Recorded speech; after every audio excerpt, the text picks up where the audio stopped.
Hello friends, welcome to Vandana study classes में आपकी दोस्त वंदना। आज हम करने वाले हैं सीडीपी की क्विक रिवीजन।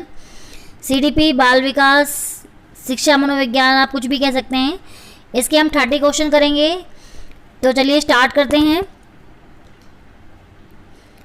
पहला क्वेश्चन है, मूल्यांकन का निकटतम संबंध है। मूल्यांकन का निकटतम संबंध है विषय वस्तु से, उद्देश्यों से, सीखने की क्रियाओं से या मूल्यांकन प्रविधियों से। तो जो मूल्यांकन का निकटतम उद्देश्य संबंध होता है वो होता है उद्देश्यों से, ध्यान रखिएगा। नेक्स्ट क्वेश्चन है, शिक्षण की प्रयोगशाला विधि में निम्न में से किस सिद्धांत का प्रतिपादन नहीं किया गया है। मतलब शिक्षण की प्रयोगशाला विधि में पूछा गया है ये कि प्रयोगशाला विधि में किस सिद्धांत का प्रतिपादन नहीं किया गया है। करके सीखना, निरीक्षण से सीखना, स्थूल से सूक्ष्म की ओर सीखना या देखो सुनो और समझो। तो देखिए, करके सीखना भी है, निरीक्षण से भी सीखा जाता है, स्थूल से सूक्ष्म की ओर ये भी सिद्धांत है, लेकिन देखो सुनो और समझो ये नहीं है। तो इसका सही आंसर क्या हो जाएगा? डी। नेक्स्ट क्वेश्चन है, कमजोर और पिछड़े बालकों के लिए उपचारात्मक शिक्षण का प्रयोग किया जाता है। कमजोर और पिछड़े बालकों के लिए उपचारात्मक शिक्षण का प्रयोग किया जाता है। कब किया जाता है ये? उपलब्धि परीक्षण के बाद किया जाता है, उपलब्धि परीक्षण से पहले किया जाता है, निदानात्मक मूल्यांकन के बाद किया जाता है या निदानात्मक परीक्षण से पहले किया जाता है। तो कमज़ोर बच्चे होते हैं, जो पिछड़े हुए मंदबुद्धि बच्चे होते हैं, उनके लिए उपचारात्मक शिक्षण का प्रयोग किया जाता है निदानात्मक मूल्यांकन के या निदानात्मक परीक्षण के बाद। तो इसका आंसर हो जाएगा सी। फोर्थ क्वेश्चन है, उच्च प्राथमिक स्तर पर गणित का सर्वाधिक महत्व है। उच्च प्राथमिक स्तर पर पूछा गया है गणित का सर्वाधिक महत्व किस लिए है? भौतिक है, व्यवहारिक है, मानसिक है या आध्यात्मिक है? तो गणित जो होता है उसका जो गणित का जो महत्व है सभी जानते हैं, वो किस रूप में होता है? तो ये व्यवहारिक होता है, ध्यान रखिएगा। नेक्स्ट क्वेश्चन है, fifth question, the teaching of scientific method. ये बुक का नाम है the teaching of scientific method. ये किसकी बुक है? ये स्पेंसर की, आर्मस्ट्रॉन्ग की, कॉल्डवेल, कुक की, फ्रॉबेल की। तो इसका जो सही आंसर हो जाएगा वो हो जाएगा Armstrong. The teaching of scientific method book है आर्मस्ट्रॉन्ग की। सॉरी फ्रेंड्स, मेरा गला थोड़ा ख़राब है, तबीयत ख़राब है, इसी कारण थोड़ी आवाज़ सही नहीं आ रही होगी आपको। सो प्लीज़ कोऑपरेट कीजिएगा। क्वेश्चन नंबर 6 है, प्रयोगशाला विधि को किस विधि का विस्तृत परंतु व्यवहारिक रूप माना जाता है? प्रयोगशाला विधि को किस विधि का विस्तृत भी लेकिन व्यवहारिक रूप माना जाता है? आगमन विधि का, निगमन विधि का, विश्लेषण का या संश्लेषण का? तो इसका सही आंसर हो जाएगा, ये होता है आगमन विधि का। नेक्स्ट क्वेश्चन है, चर्चा विधि का लाभ है, शिक्षण की अपेक्षा अधिगम पर जोर दिया जाता है, व्याख्यान के साथ अधिगम पर जोर दिया जाता है, प्रौद्योगिकी के साथ अधिगम पर जोर दिया जाता है या कार्यकलाप के साथ अधिगम पर जोर दिया जाता है? तो चर्चा विधि का जो लाभ है उसमें क्या है कि शिक्षण की अपेक्षा अधिगम पर अधिक जोर दिया जाता है। ये इसका सही आंसर हो जाएगा। नेक्स्ट है, निम्नलिखित में से कौन सा प्रकरण संसद के कार्य है? संसद के कार्य एक टॉपिक है, इसको पढ़ाने का सही तरीका क्या है? व्याख्यान विधि से पढ़ाएंगे आप, कहानी विधि से, परियोजना कार्य से, वाद विवाद का आयोजन करने से। तो देखिए, इसमें संसद का कार्य छोटी कक्षाओं में तो होगा नहीं, बड़ी कक्षा में ही होगा।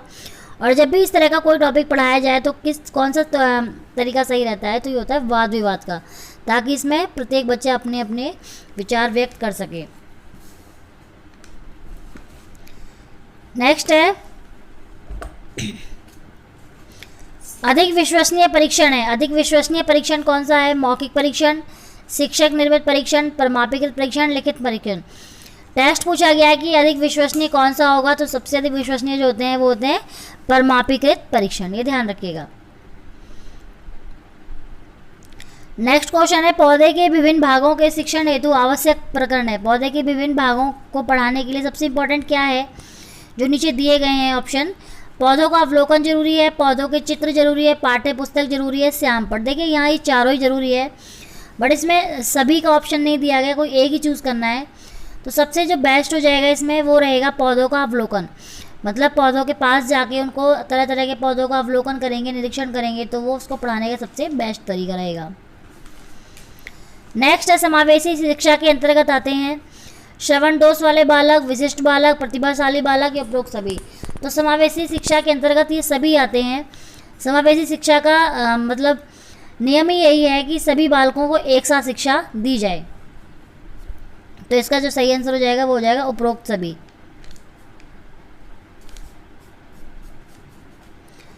नेक्स्ट है 12वां क्वेश्चन, शिक्षा को अपने ज्ञान में निरंतर वृद्धि करते रहना चाहिए। शिक्षक को, एक टीचर को अपने ज्ञान में निरंतर वृद्धि करते रहना चाहिए। कैसे? अधिक से अधिक पढ़कर, अनेक विद्वानों के संपर्क में रहकर, पुस्तकों की रचना करके, अपने विषय से संबंधित साहित्य पढ़कर।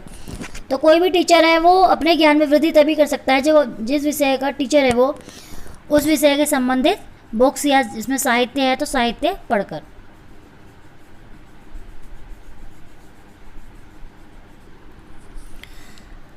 नेक्स्ट क्वेश्चन है, प्राथमिक विद्यालयों के बालकों के लिए निम्न में से किसे बेहतर माना जाता है? प्राथमिक विद्यालयों के बालकों के लिए किसे बेहतर माना जाता है? वीडियो अनुरूपण को, मतलब वीडियो दिखाकर, अनुकरण यानी बच्चे नकल करके, उपसमय के द्वारा किया गया अनुभव या उपरोक्त सभी। तो कहीं भी हो सबसे बेस्ट वे यही होता है कि बच्चा सुबह उस चीज़ का अनुभव करे। तो सी इसका सही आंसर होगा। किस विधि के अंतर्गत निरीक्षण शक्ति का विकास होता है? निरीक्षण शक्ति का विकास किस विधि के अंतर्गत होता है? कहानी विधि के अंतर्गत, प्रायोगिक विधि के अंतर्गत, व्याख्यान विधि के अंतर्गत या पर्यवेक्षित विधि के अंतर्गत। तो निरीक्षण शक्ति का विकास किस विधि के अंतर्गत होता है? 14 का आंसर क्या हो जाएगा? ये हो जाएगा प्रायोगिक विधि के अंदर। नेक्स्ट है, शैक्षिक प्रौद्योगिकी की सहायता करती है। शैक्षिक प्रौद्योगिकी मतलब जो टीचिंग टेक्निक होती है वो किसमें सहायता करती है? संप्रेषण में, शिक्षण को उपयोगी बनाने में, कार्य बनाने में, समय बिताने में। जो टीचिंग के लिए टेक्निक होती हैं वो सबसे उपयोग किस में करती हैं? शिक्षण को, टीचिंग को उपयोग बनाने में। नेक्स्ट है, करके सीखने का सिद्धांत है। करके सीखने का सिद्धांत है मनोरंजन का सिद्धांत, रुचि का सिद्धांत, क्रियाशीलता का सिद्धांत, प्रेरणा का सिद्धांत। तो करके सीखने का सिद्धांत कौन सा सिद्धांत कहलाता है? 16 का आंसर हो जाएगा क्रियाशीलता। क्रिया माने करना, जब व्यक्ति कुछ करेगा तो ही करके सीखेगा। नेक्स्ट है, किस शिक्षण सूत्र के अनुसरण में रुचि उत्पन्न होती है? मतलब बच्चों की किस शिक्षण सूत्र के अनुसरण, किस शिक्षण सूत्र को फॉलो करने में बच्चों की रुचि उत्पन्न होती है? मूर्त से अमूर्त की ओर, पूर्ण से अंश की ओर, आगमन से निगमन की ओर, विशिष्ट से सामान्य की ओर। तो इसमें किस में रुचि होती है बच्चों की? तो ये होती है आगमन से निगमन की ओर। आगमन से निगमन का मतलब है कि आगमन में होता है कि पहले उदाहरण दिया जाए और फिर निगमन में मतलब नियम बनाए जाए। बच्चों को अब आप स्टार्टिंग में कोई टॉपिक पढ़ाने से पहले उसको उदाहरण देंगे और बाद में उस रूल को समझाएंगे तो बच्चे उसमें इंटरेस्ट लेके पढ़ते हैं। फ्रेंड्स, ये 30 क्वेश्चन है CDP के। मैंने 30 क्वेश्चन की और इससे पहले भी कई वीडियो बना के डाली हुई है। ये रिवीजन टेस्ट है। आप अगर रीट का एग्ज़ाम दे रहे हो या कोई और टेस्ट भी दे रहे हो तो इससे ये 10 से 15 मिनट की वीडियो है, लेकिन इससे आपकी रिवीजन बहुत जल्द हो जाएगी। और एग्ज़ाम में जाने से पहले इस तरह के MCQs करना, प्रैक्टिकल इस तरह के सेट्स की प्रैक्टिस करना बहुत ज़रूरी होता है। क्योंकि हम कितना भी कंटेंट को पढ़ लें बट हमें एग्ज़ाम में क्योंकि MCQs में आता है, ये सभी जानते हैं, तो हमें इस तरह के MCQ सेट्स की प्रैक्टिस ज़रूर करनी चाहिए। तो वीडियो को लास्ट तक देखिएगा, बहुत लंबी वीडियो नहीं है, 10 से 12 मिनट की ही वीडियो है बस। नेक्स्ट है, प्रायोजना विधि के प्रतिपादक है। प्रायोजना विधि के प्रतिपादक है हर्बर्ट, मॉरिसन, किलपैट्रिक या फ्रॉबेल। तो इसका सही आंसर हो जाएगा, प्रायोजना विधि के प्रतिपादक हैं किलपैट्रिक। नेक्स्ट क्वेश्चन है, प्रायोजना विधि में कितने चरण होते हैं? कितने सोपान या चरण होते हैं प्रायोजना विधि में? 8, 4, 6 या 3? तो प्रायोजना विधि में चरण होते हैं 6। निम्न में से कौन सा सिद्धांत NCF 2005 के ढांचे के मार्गदर्शक सिद्धांत में नहीं है? देखिए नहीं पूछा गया है, यहाँ पे नहीं है। ज्ञान को बाहरी जीवन से जोड़ना, ये तो था NCF 2005 में। परीक्षा को अधिक लचीला बनाया जाए, ये भी था। अधिगम में रटंत प्रणाली को सुविधाजनक बनाया जाए, या पाठ्य पुस्तक केंद्रित रहने की बजाय बालकों के समग्र विकास पर ध्यान दिया जाए। तो ध्यान दीजिएगा, मैंने NCF 2005 के ऊपर वीडियो बना के डाली हुई है, मैं डिस्क्रिप्शन में उसका लिंक दे दूँगी, आप वो एक बार वीडियो पूरी देख लीजिएगा, आपका NCF से क्वेश्चन गलत नहीं होगा। तो इसमें मार्ग सिद्धांत नहीं है, रटंत प्रणाली को दूर किया जाए, ये है एनसीएफ में, बल्कि सुविधाजनक बनाने पर जोर नहीं दिया गया है। तो उसका सही आंसर हो जाएगा सी। नेक्स्ट है शिक्षण का सामान्य सिद्धांत है। सामान्य सिद्धांत है तत्परता का सिद्धांत, अभ्यास का सिद्धांत, निश्चित उद्देश्य का सिद्धांत या प्रभाव का सिद्धांत। तो शिक्षण का सामान्य सिद्धांत होता है वो होता है निश्चित उद्देश्य, मतलब किसी उद्देश्य को लेके ही शिक्षक शिक्षण करवाता है। और ये बाकी के जो 3 सिद्धांत हैं, अभ्यास का, तत्परता का और प्रभाव का, ये तीनों किसके सिद्धांत हैं? ये थॉर्नडाइक के मुख्य सिद्धांत हैं, ये ध्यान रखिएगा।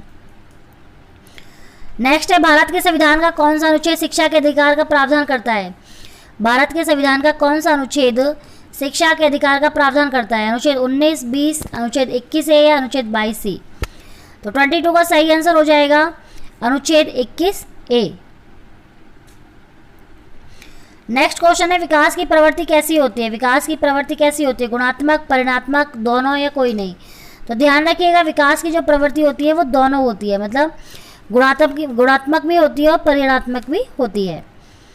नेक्स्ट है फ्रायड के अनुसार असामान्य व्यवहार का मौलिक कारण होता है, मतलब इंसान, व्यक्ति, बच्चा असामान्य व्यवहार करता है, उसका मौलिक कारण क्या होता है? आंशिक दमन, भय, प्रतिगमन या इनमें से कोई नहीं? तो 24 का सही आंसर हो जाएगा। अब असामान्य व्यवहार का होता है आंशिक रूप से दमन। नेक्स्ट है हावर्ड गार्डनर का बहुबुद्धि सिद्धांत बल देता है। हावर्ड गार्डनर ने बहुबुद्धि का सिद्धांत दिया था, यह ध्यान रखिएगा, ये क्वेश्चन बहुत बार पूछा जाता है कि बहुबुद्धि का सिद्धांत किसने दिया था? तो हावर्ड गार्डनर ने दिया था। और किस पर बल देता है ये? सामान्य बुद्धि पर, विद्यालय में आवश्यक योग्यताओं पर, विद्यार्थियों में अनुबंधित कौशलों पर या प्रत्येक व्यक्ति की विलक्षण योग्यताओं पर। तो ये बल देता है हावर्ड गार्डनर का, प्रत्येक मतलब हर व्यक्ति की बुद्धि अलग योग्यता के अनुसार कार्य करती है, इस पर बल देता है।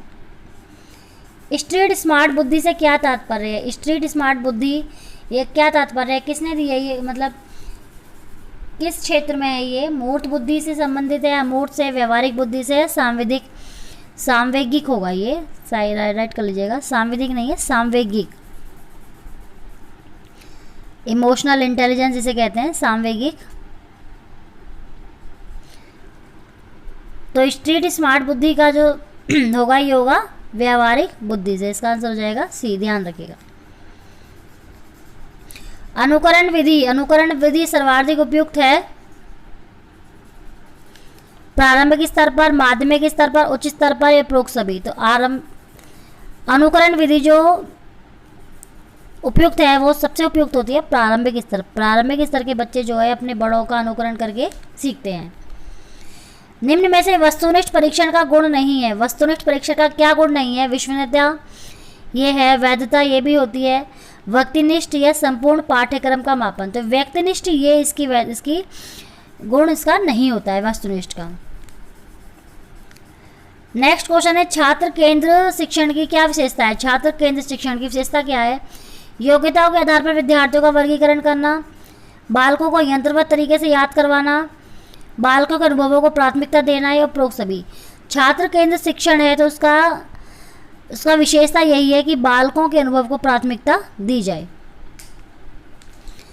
नेक्स्ट लास्ट क्वेश्चन है आज का। राधिका को अक्सर शब्दों को लिखते समय कठिनाई महसूस होती है, वह अक्षरों को उल्टा लिख देती है, यह किस अधिगम अक्षमता से संबंधित है?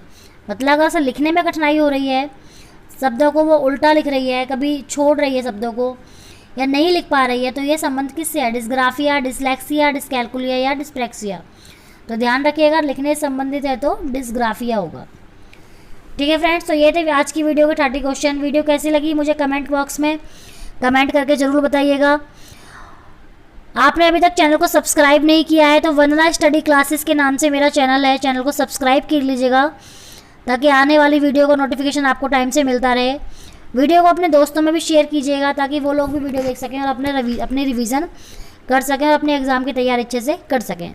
अगर आप किसी अलग से कोई टॉपिक पे, किसी सब्जेक्ट के किसी टॉपिक पे कोई कंटेंट डिटेल में चाहते हैं या किसी चीज़ की रिवीजन करना चाहते हैं तो मुझे कमेंट में ज़रूर बताइएगा, तो मैं नेक्स्ट वीडियोज़ के ऊपर लेके आऊँगी। आज के लिए इतना ही। Thank you, take care, bye bye.